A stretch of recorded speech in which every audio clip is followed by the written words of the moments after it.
बुलबुल ने भी यूं बुल को पुकारा नहीं होगा, जिस दर्द से हम तुमको दिया करते हैं आवाज़।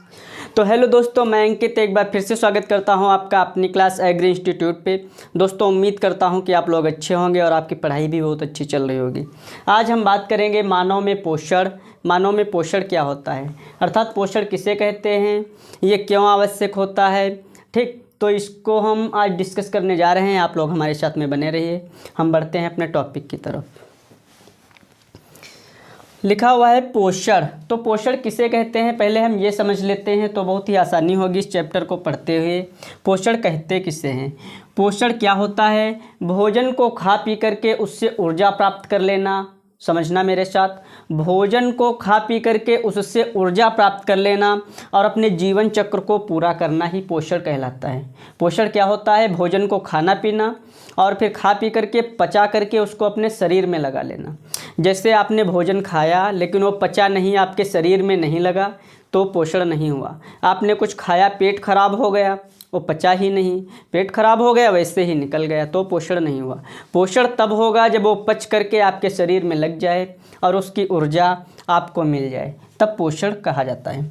पोषण के बाद में जो सूक्ष्म पदार्थों में भोजन टूट जाता है, खनिज लवणों में भोजन टूट जाता है, वही सूक्ष्म पदार्थ ही कोशिकाओं में जीवद्रव्य का निर्माण करते हैं। हमने कल आपको बताया था पिछली वीडियो में कि जीवद्रव्य क्या होता है।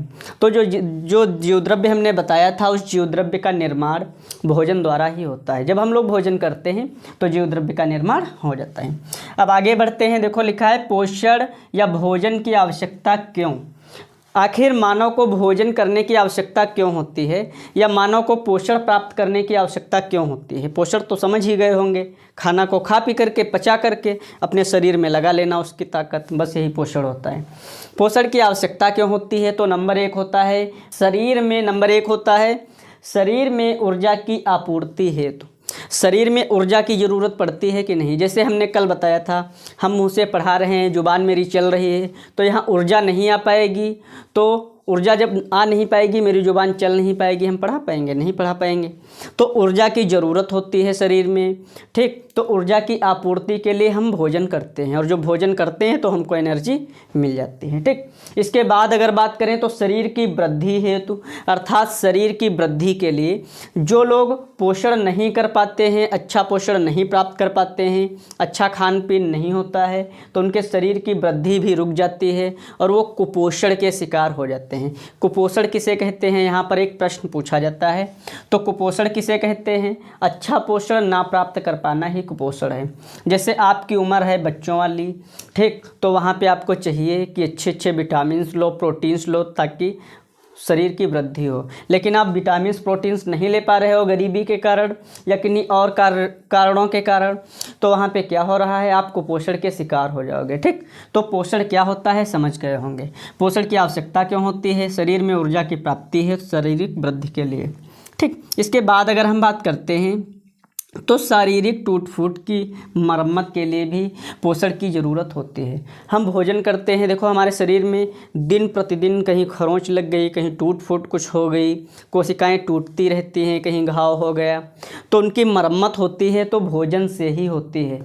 हम अच्छा भोजन करते हैं तो वो मरम्मत जल्दी पूरी हो जाती है, हमारा शरीर जल्दी स्वस्थ हो जाता है। और जब हम भोजन अच्छे से नहीं ले पा रहे होते हैं, ठीक, तो जो चीज़ें जैसे कोशिकाएं जो टूट गई शरीर की, जहाँ पे जख्म या कोई भी चीज़ हो गए, तो जल्दी से ठीक नहीं होता। शरीर की टूट फूट की मरम्मत के लिए भी पोषण की ज़रूरत होती है। शारीरिक आकर्षण हेतु आपने देखा होगा, जो लोग अच्छा पोषण प्राप्त करते हैं उनका शरीर जो होता है एक आकर्षण का केंद्र बन जाता है। खूब अच्छा लगेगा देखने में शरीर, उनके जो चेहरे वहरे होते हैं एक अजीब सी चमक रहती है, तो पोषण से ही होता है। आप खूब अच्छा भोजन करो, खूब फल खाओ, फ्रूट्स खाओ और उनका जूस पियो। फ्रूट्स का जूस जब आप ले रहे होते हो तो शरीर में क्या होता है, एक चमक सी आ जाती है, एक स्फूर्ति आ जाती है, समझ रहे हो। तो शरीर को जो होता है आकर्षक बनाने के लिए भी पोषण की आवश्यकता होती है। रोगों से रक्षा है तो आप ये तो खूब कायदे से ही जानते होंगे कि जो लोग पोषण अच्छा नहीं प्राप्त कर पाते हैं वो लोग कुपोषण का शिकार हो जाते हैं और उनको कई प्रकार के रोग दबा लेते हैं। इसलिए रोगों से रक्षा के लिए पोषण की बहुत ज़रूरत होती है। अगर आप अच्छा भोजन नहीं कर रहे हो, टाइम पे खाना नहीं खा रहे हो, जो लेना चाहिए आपको, जैसे हरी सब्जी दिन में 100 ग्राम कम से कम 200 ग्राम लेनी चाहिए, फल हमको 100 ग्राम लेने चाहिए, 1 गिलास दूध पीना चाहिए, मतलब 250 ग्राम दूध लेना चाहिए। ये सब चीज़ें अगर आप नहीं ले रहे हो तो आपके शरीर में रोग आ जाएंगे, और जब शरीर में रोग आ जाएंगे तो फिर आप रोगी कहे जाओगे। ठीक, तो पोषण की आवश्यकता क्यों होती है आप जान गए होंगे। शरीर में ऊर्जा की आपूर्ति के लिए, शरीर में एनर्जेटिक रहे शरीर, शारीरिक वृद्धि है तो शरीर की लंबाई चौड़ाई और मसल्स खूब अच्छी से वृद्धि करें। ठीक, शारीरिक टूट फूट की मरम्मत के लिए, शारीरिक टूट फूट की मरम्मत के लिए। ठीक, शारीरिक आकर्षण है तो शरीर का आकर्षण बढ़ाने के लिए, लोगों को अट्रैक्टिव करने के लिए, खूब सुंदर दिखने के लिए भोजन हमको करना चाहिए, खूब अच्छे अच्छे भोजन करने चाहिए। रोगों से रक्षा के लिए, अगर आप रोगों से बचना चाहते हो तो भोजन खूब अच्छे अच्छे करो। ठीक, तो उम्मीद करता हूँ कि आप ये समझ गए होंगे कि पोषण क्या होता है और पोषण की आवश्यकता क्यों होती है। ठीक, तो अब हम आगे बढ़ते हैं। आप लोग स्क्रीनशॉट ले लीजिए। देख सकते हो हमने लिखा पोषण के प्रकार। तो पोषण के प्रकार कितने होते हैं? पोषण के 2 प्रकार होते हैं। पोषण के कितने प्रकार होते हैं बेटा? 2 प्रकार होते हैं। कौन कौन से 2 होते हैं? पहला होता है स्वपोषी पोषण। पहला क्या होता है? स्वपोषी पोषण। दूसरा होता है परपोषी पोषण।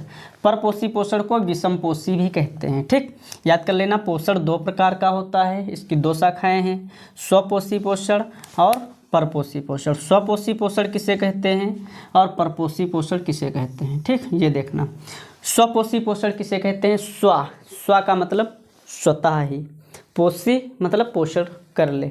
ठीक, जो स्वतः ही पोषण कर ले, अर्थात किसी दूसरे की ज़रूरत ना पड़े, स्वतः ही भोजन बना ले। सूर्य निकला और भोजन बन गया तो स्वपोषी पोषण होता है। ठीक, जो स्वयं ही भोजन बना ले। ठीक, अब ये स्वयं भोजन बनाने वाले 2 तरीके के धरती पे जीव जंतु पाए जाते हैं। देखो, पहले तो पादप होते हैं। प्रकाश संश्लेषी की बात करें, प्रकाश संश्लेषी और रसायन संश्लेषी। प्रकाश संश्लेषी तो समझते ही होंगे, जो प्रकाश से अपना भोजन बना ले। ठीक, उसको कहते हैं स्वपोषी में आता है प्रकाश संश्लेषी। इसमें आते हैं सभी पादप, क्या आते हैं? पादप प्रकाश से बनाते हैं। एक आता है रसायन संश्लेषी, जो रसायन लेता है, ठीक, गैसें लेता है। क्लोरोफिल इसमें नहीं होता है। इसमें क्या नहीं होता है?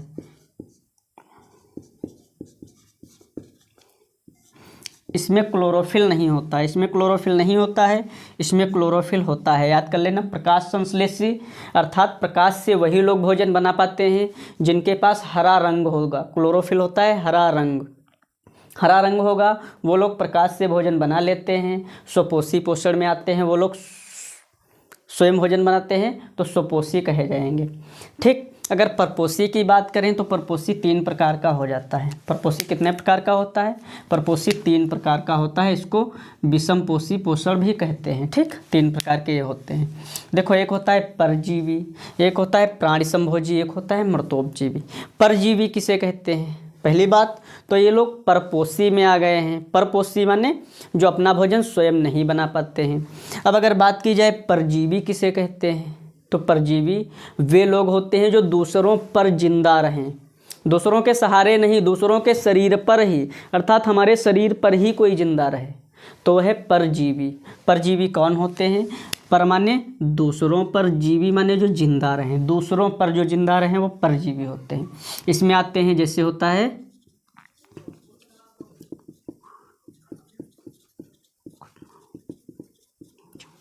इसमें आता है जुआ, खटमल, जोंक। परजीवी में कौन आता है? जुआ, खटमल, जोंक। आपने देखा होगा, जुआ होता है, खटमल होता है, जोंक होता है, ये परजीवी होता है। इसी में एक आता है अमरबेल, एक अमरबेल आता है, ये भी। इसमें आपने देखा होगा किलोनी आती हैं। ठीक, इस तरीके की किलोनी और लीख बालों में पाई जाती हैं, वो सब परजीवी में आती हैं। लड़कियों के तो खूब जुए में पाए जाते हैं, खूब जानती होंगी। जुए जो होते हैं दूसरे के ऊपर जिंदा हैं, तो ऊपर जिंदा हैं तो ये परजीवी हो जाएंगे। ठीक, प्राणी संभोजी कौन होता है? प्राणी संभोजी वो लोग होते हैं जो प्राणियों के समान अर्थात हमारे और आपके जैसे समान भोजन ग्रहण करें, अर्थात भोजन ठोस अवस्था में ले लें पर ठोस उसको ग्रहण ना कर पाएँ, तरल अवस्था में ग्रहण करें। ठीक, भोजन को तरल अवस्था में जो ग्रहण करें उनको प्राणी संभोजी कहते हैं। इसमें होता है जैसे कुत्ता,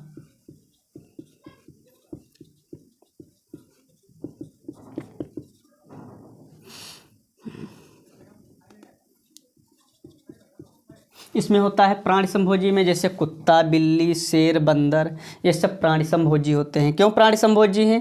क्योंकि ये मनुष्य की तरीके से भोजन ले लेते हैं लेकिन उसको तरल अवस्था में बनाते हैं। इनके भी आमाशय होता है और आमाशय में जाके भोजन पचता है, तब ये लोग ग्रहण कर पाते हैं। ठीक, मर्तोपजीवी कौन होते हैं? मर्तोपजीवी आपको पता होना चाहिए। इसमें निकल रहा है मर्तोपजीवी अर्थात मरे हुए पर जो जिंदा हों, मर्तोपजीवी अर्थात मरे हुए पर जो जिंदा हों। अब मरे हुए पे कौन जिंदा होते हैं? जैसे आपने देखा होगा जो लोग ग्रामीण क्षेत्र से आते हैं तो पायला वायला होता है खेत का, या लकड़ी पुरानी पड़ी होती हैं तो वहाँ पर उन पे कुछ कवक जैसे ना फफूंद जैसी उन पे उगाती हैं, कुकुरमुत्ता जिसे कहते हो, कुकुरमुत्ता जैसी संरचनाएं, तो वो मर्तोपजीवी होती हैं। तो मर्तोपजीवी कौन होता है? लिख सकते हो, मर्तोपजीवी होते हैं कवक, कवक होते हैं मर्तोपजीवी। ठीक, ईस्ट होते हैं।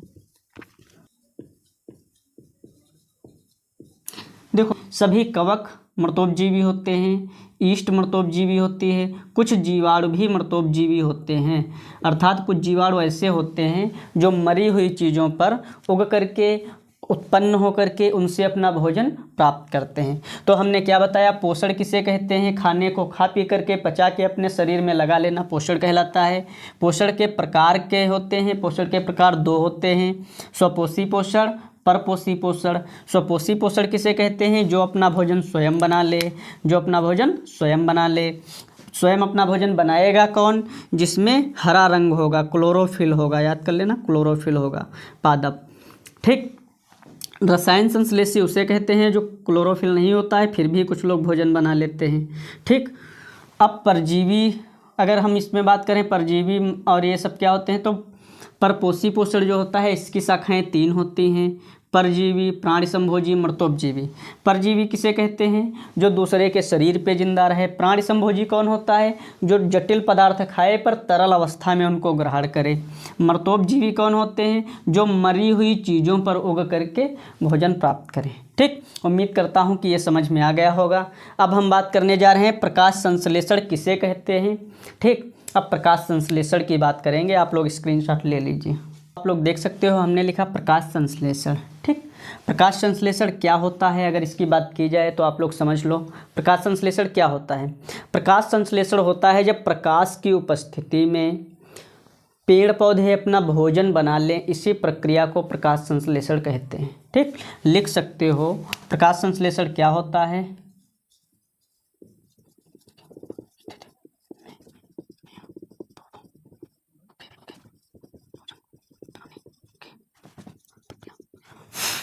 हमने लिखा, आप लोग देख सकते हो प्रकाश संश्लेषण क्या होता है। प्रकाश की उपस्थिति में पेड़ पौधों के भोजन बनाने की प्रक्रिया ही प्रकाश संश्लेषण कहलाती है। आप लोग लिख लेना, प्रकाश की उपस्थिति होगी और पेड़ पौधे जब अपना भोजन बनाने लगे, इस प्रक्रिया को प्रकाश संश्लेषण कहते हैं। खूब पूछा जाता है आपके बोर्ड परीक्षाओं में।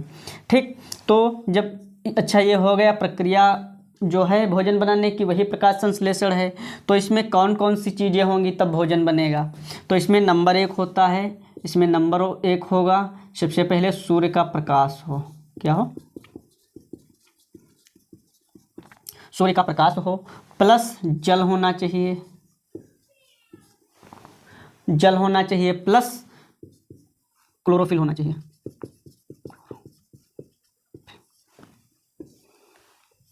हमने लिखा, आप लोग देख सकते हो प्रकाश संश्लेषण कब होगा, अर्थात पेड़ पौधे भोजन बनाएंगे कब?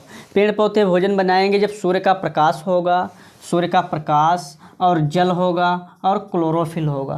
क्लोरोफिल होता है हरा रंग, जो पेड़ पौधों में हरी पत्तियां होती हैं वो क्लोरोफिल के कारण ही हरी होती हैं। ठीक, तो जब 3 चीज़ें होंगी तब भोजन पेड़ बनाने लगेंगे। अब आप लोग देख सकते हो यहाँ पे हमने इसका समीकरण लिखा है। देखो 6 भाग कार्बन डाइऑक्साइड CO2 है, इसको कहते हैं कार्बन डाइऑक्साइड। 12 भाग जल होता है। जब 6 अणु जल कार्बन डाइऑक्साइड के होंगे, 12 अणु जल के होंगे, और यहाँ पर क्या होगा, सूर्य का प्रकाश होगा। ऊपर लिखो,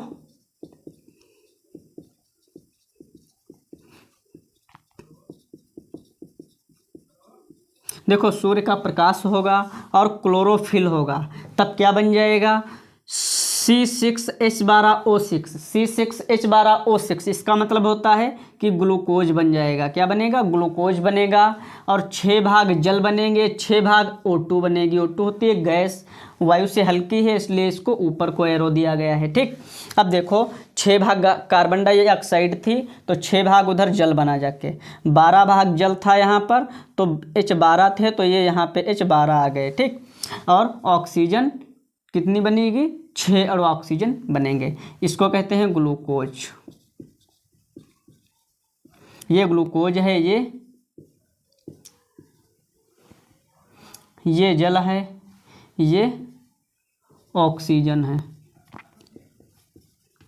ये ऑक्सीजन है। ठीक, ग्लूकोज बनेगा 1 भाग, 1 अणु ग्लूकोज का बना, 6 अणु जल के बने और 6 अणु ऑक्सीजन के बने। कब बने, जब सूर्य का प्रकाश और क्लोरोफिल पड़ा, अर्थात सूर्य का प्रकाश पत्तियों पर जब पड़ता है तब।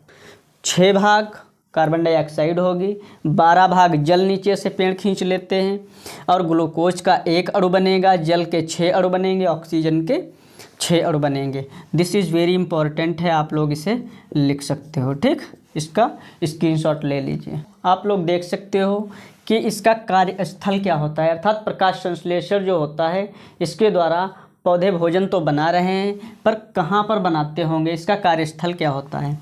तो जो प्रकाश संश्लेषण होता है इसका कार्यस्थल होता है पत्तियाँ। कौन होता है, पत्तियाँ प्लस, इसका कार्यस्थल होता है पत्तियाँ प्लस हरे भाग। ठीक, आप लोग याद कर लेना, जो ये होता है आपका प्रकाश संश्लेषण, इसका कार्यस्थल होता है पत्तियाँ प्लस हरे भाग। पत्तियाँ प्लस हरे भाग का मतलब यहीं पर होगा, अर्थात हम इसको कह सकते हैं जहाँ पर क्लोरोफिल हो, जहाँ पर क्लोरोफिल हो। पत्तियाँ और हरे भाग में ही क्लोरोफिल पाया जाता है। तो क्लोरोफिल पर जब सूर्य का प्रकाश पड़ता है, मान लिया जैसे ये सूर्य है यहाँ पर,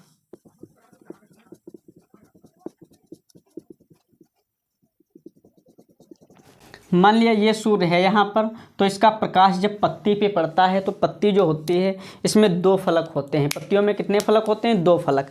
एक नीचे का फलक होता है, नीचे का फलक, एक ऊपरी फलक। निचले फलक में स्टोमेटा ज़्यादा पाए जाते हैं। स्टोमेटा क्या होते हैं, पत्ती में पाए जाने वाले छिद्र। ये देखो हमने बनाया है स्टोमेटा। स्टोमेटा क्या होता है, यह है पत्ती का छिद्र। क्या है, पत्ती का छिद्र। आप क्या बताओ, पत्तियों में भी छिद्र पाए जाते हैं? हाँ, ऐसे छिद्र पाए जाते हैं जो आपको नंगी आंखों से दिखाई नहीं देंगे। जब सूक्ष्मदर्शी से उसका अध्ययन करोगी तो इतने पतले, इतने छोटे से छिद्र होते हैं कि आपको इस तरीके के नज़र आएंगे। इसको कहते हैं स्टोमेटा। इसको क्या कहते हैं, स्टोमेटा। तो जब सूर्य का प्रकाश इस पे पड़ रहा होता है क्लोरोफिल पे, तो भोजन बनना लगता है। भोजन जब बनने लगता है, इसी प्रक्रिया को कहा जाता है प्रकाश संश्लेषण। तो पूछा जाता है कि प्रकाश संश्लेषण का कार्यस्थल क्या होता है, तो याद कर लेना पत्ती प्लस हरे भाग। याद लिखा, पत्ती प्लस हरे भाग। अब अगर हम बात करें स्टोमेटा की, स्टोमेटा क्या होता है, पत्ती का छिद्र होता है। तो स्टोमेटा जो होता है, इसकी ये वाली जो दीवार है, ये वाली आपको दिख रही होगी, ये वाली, तो इसको कहते हैं, इसको क्या कहते हैं, इसको कहते हैं रक्षक कोशिका। इसको कहते हैं, इसको कहते हैं रक्षक कोशिका। एक रक्षक कोशिका इधर होती है, एक रक्षक कोशिका इधर होती है। कितनी रक्षक कोशिकाएं होती हैं, 2। अब अगर इसके बाद में बात करें तो ये जो होता है आपका छिद्र, यहाँ पर इस छिद्र में यहाँ पर जो होता है 2 प्रकार के और भाग पाए जाते हैं। एक को कहते हैं ग्रेना और दूसरे को कहते हैं स्ट्रोमा। एक को कहते हैं ग्रेना, दूसरे को कहते हैं स्ट्रोमा। दो तरीके के और यहाँ पर भाग पाए जाते हैं। अब यहाँ पर खूब पूछा जाता है कि ग्रेना में कब भोजन बनता है, अर्थात जो पत्तियाँ हैं इनमें स्टोमेटा है। अब स्टोमेटा, इस पर क्लोरोफिल भी होगा, तो क्लोरोफिल पे दो भाग और पाए जाते हैं, एक होता है स्ट्रोमा और एक होता है ग्रेना।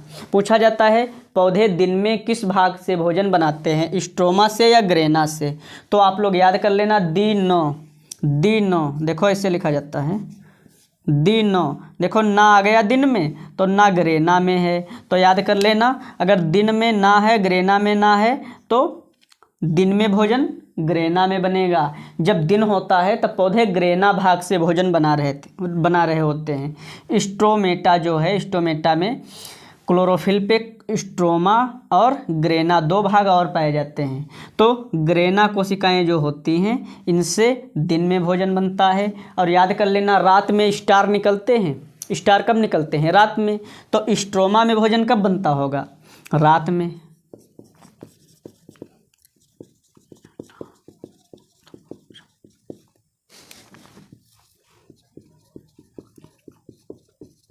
देखो हमने लिखा रात में स्टार निकलते हैं। कौन निकलता है? रात में स्टार निकलते हैं, तो रात में भोजन बनाते होंगे स्ट्रोमा से। अब याद कर लेना स्ट्रोमा से भोजन कब बनता है? रात में। और ग्रेना से भोजन कब बनता है? दिन में। स्ट्रोमा और ग्रेना होते क्या हैं? ये स्टोमेटा में पाए जाने वाली कोशिकाएं होती हैं, जो क्लोरोफिल जहाँ पे होता है वहाँ पे ये कोशिकाएं पाई जाती हैं। तो उम्मीद करता हूँ कि यहाँ तक आपकी समझ में आ गया होगा। बताओ आया है समझ में? अब आगे हम लोग बढ़ते हैं, स्क्रीनशॉट ले लीजिए। तो हम दो प्रश्नों की बात कर लेते हैं, फिर प्रश्नों की बात करने के बाद में हम आगे बढ़ते हैं। देखो पौधों की गतिमापक मशीन, अर्थात ये किसने बताया कि इसमें स्टोमेटा होते हैं? ये किसने बताया कि स्टोमेटा जो होता है, स्टोमेटा में हवाएं निकलती हैं, ऑक्सीजन निकलती है और कार्बन डाइऑक्साइड ग्रहण होती है? तो ये बताया है सर जगदीश चंद्र बोस ने। पौधों की गतिमापक मशीन का नाम इन्होंने क्या रखा है? एक मशीन इन्होंने बनाई, उसका नाम रखा क्रेस्कोग्राफ।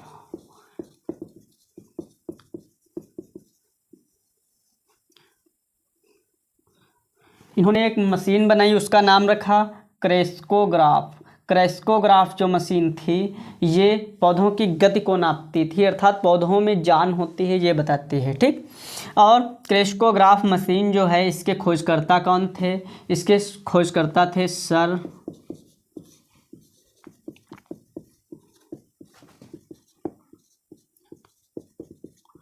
इसके खोजकर्ता कौन थे? इसके खोजकर्ता थे सर जगदीश चंद्र बसु, ठीक। तो उम्मीद करता हूँ कि आपको ये क्लास अच्छी लगी होगी। देखो हमने बताया सब कुछ, ठीक, पोषण से लेकर के इस मशीन तक की बात, और हर एक बात हमने समझाने की कोशिश की है। उम्मीद करता हूँ कि आपको हमारी ये क्लास अच्छी लगी होगी। और भी क्लासें देखने के लिए हमारे साथ जुड़ना मत भूलिए।